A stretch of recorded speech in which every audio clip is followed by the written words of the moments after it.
Ako nga pala si John Cainto na tiga vlog to ko. Facebook. Ang ano ko lang po sa direction na isa po talagang hindi ko po makakalimutan yung hindi ko lang po alam ko may kinain po ako na ano eh. Basta po lumaki yung tiyan ko tapos yun, nahirapan na po ako huminga. Sabi ng asawa ko, nataranta siya. Di halos hindi na ako makatayo kasi lumaki. Parang lumapat ako eh. Ngayon po ang ginanong ng asawa ko, ito pong ano, Colgate din po na diesel. Wow! Ito rin po, inanong niya po sa kape, hinalo niya, tapos pinainom niya sa akin. Tapos po nung, bali hindi lang po ito isang beses nangyari sa akin eh. Meron naman po yung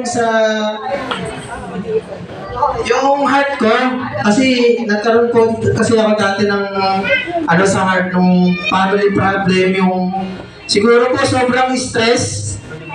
Nagmanhin po buong katawan ko, tapos nagdalak na tong panga ko. Tapos sabi ng asawa ko, ano kayong gagawin natin?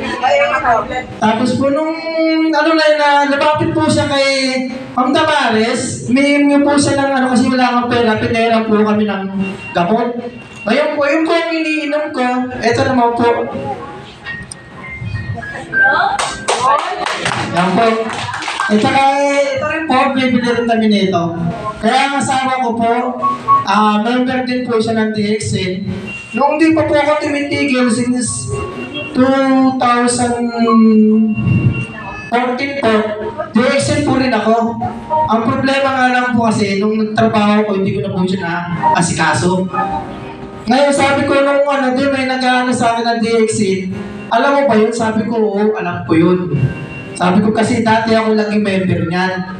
Meron po ako dating laging ID ng DXN, yung alam po na wala. Kaya sabi ko gano'n, siguro, kung hindi man maganda yung ano ko sa DXN, siguro baka ikaw.